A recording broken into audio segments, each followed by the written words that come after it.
Bismillahirrahmanirrahim. Assalamualaikum warahmatullahi wabarakatuh. Alhamdulillahirabbil alamin wassalatu wassalamun ala israfi annabi wal mursalin wa alihi washabihi ajmain abadu. Perkenalkan, nama saya Ferry Trianto, saya dari Sekorohanian Islam kelas 10 TKJ. Materi saya hari ini adalah tentang larangan sombong dan ria yang dibenci Allah Subhanahu wa taala. Apakah sombong dan riya merupakan sama-sama penyakit hati yang tentunya tidak disukai oleh Allah Subhanahu wa taala?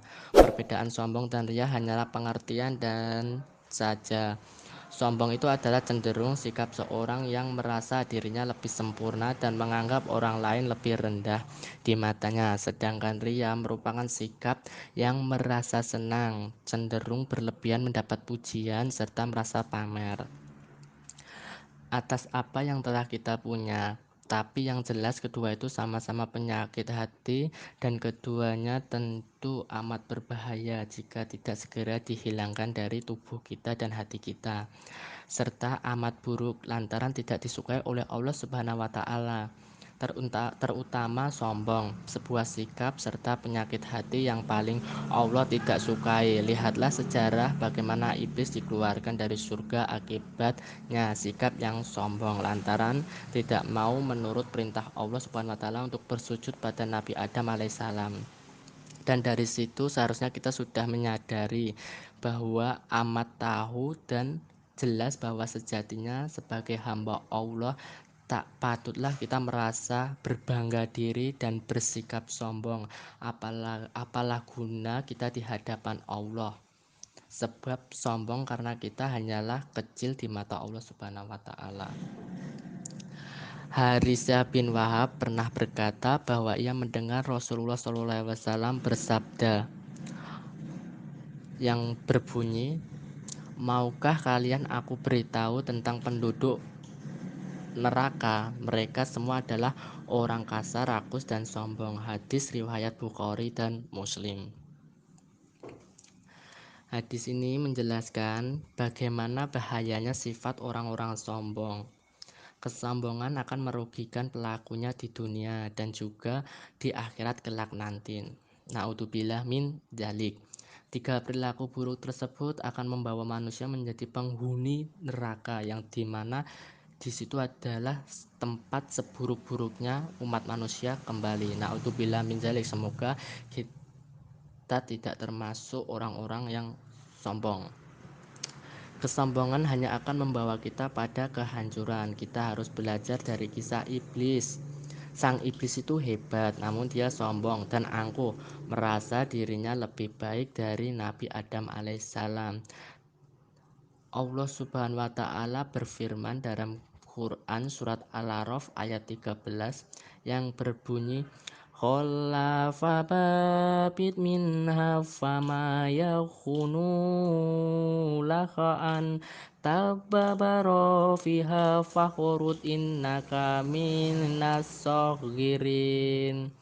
Yang artinya sebagaimana Allah Ta'ala berfirman, "Turunlah kamu dari surga itu karena kamu tidak sepatutnya menyombongkan diri di dalamnya. Maka keluarlah, sesungguhnya kamu termasuk orang-orang yang hina." Quran surat Al-A'raf ayat 13. Jika apabila kita diberikan kekayaan, kepintaran, kecerdasan, ketampanan, kecantikan. Misalnya terkadang kita akan juga merasa hebat dari orang yang tak punya. Padahal kekayaan dan kemiskinan sejatinya hanyalah ujian dari Allah untuk manusia, untuk melihat seberapa baik orang kaya dan seberapa sabar orang miskin. Oleh sebab itu sungguh tak elok jika kita melukai hati manusia lain dengan kekayaan dan jabatan yang sejatinya adalah titipan. Rasulullah SAW pernah bersabda yang berbunyi, "Cukuplah seorang dikatakan berbuat jahat jika ia menghina saudaranya yang muslim." Hadis riwayat Muslim. Seorang mukmin sudah seharusnya menanamkan sifat sombong dan angkuh Kita harus merendahkan hati agar tidak dibenci oleh Allah Subhanahu wa taala yang Maha Suci, yang Maha Besar, yang Maha Kuat. Untuk mengatasi kesombongan bagaimana dan untuk keangkuhannya, Imam Al-Ghazali pernah menyampaikan enam nasihat. Enam nasihat Imam Al-Ghazali ini sangat penting. Yang pertama, jika kita berjumpa dengan anak-anak, anggaplah bahwa anak-anak tersebut lebih mulia daripada kita. Kedua, karena mereka belum banyak melakukan dosa. Ini yang kedua, apabila bertemu dengan orang tua, anggaplah ia lebih mulia daripada kita karena dia sudah lama beribadah. Yang ketiga, jika berjumpa dengan orang alim, anggaplah dia lebih mulia daripada kita karena mereka telah mempelajari dan mengetahui banyak ilmu. Yang keempat, jika melihat orang bodoh, anggaplah mereka lebih mulia daripada kita karena mereka melakukan dosa dalam kebodohan, sedangkan kita melakukan dosa dalam keadaan mengetahui. Kelima, apabila melihat orang jahat, janganlah engkau anggap kita lebih mulia karena mungkin suatu hari nanti kita akan bertobat atas kesalahannya. Yang keenam, apabila kita bertemu dengan orang kafir, katakan di dalam hatinya bahwa mungkin suatu hari nanti mereka akan mendapat hidayah dari Allah Subhanahu wa taala dan memeluk Islam sehingga segala dosa mereka akan diampuni oleh Allah Subhanahu wa taala. Dari nasihat Imam Al-Ghazali mengajarkan kita agar rendah hati dan tidak merasa lebih baik daripada orang lain. Orang mukmin adalah orang yang selalu rendah hati dan menghargai manusia yang lain.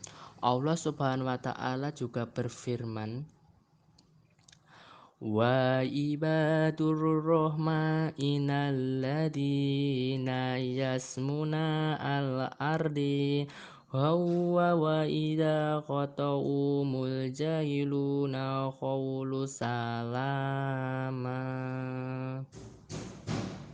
yang artinya,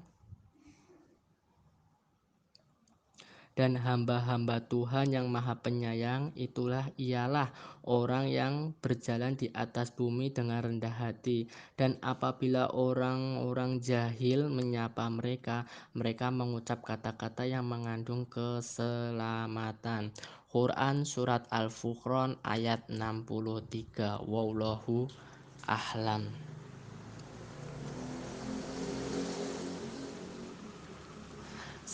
Sekian tausiah dari saya. Sebelum saya mengakhiri tausiah hari ini, marilah kita berdoa bersama supaya terhindar dari sifat sombong. Mari teman-teman kita berdoa bersama. Yang doa ini yang dianjurkan Rasulullah SAW. A'udzu billahi minasyaitonir rajim. Bismillahirrahmanirrahim. Rabbana fir lana wa li ikhwalizina sabaukhuna bima'an walla taj'al fi qulubina ghillan lilladina amanu Rabbana rahiman. Rabbana atina fid dunya hasanah wa fil akhirati hasanah wa qina adzabannar wa qina adzabannar. Alhamdulillahirabbil alamin. Semoga kita termasuk orang-orang yang diridhoi Allah dan kita terhindar dari sifat sombong dan riya. Amin amin ya rabbal alamin. Sekian tausiah dari saya. Wassalamualaikum warahmatullahi wabarakatuh.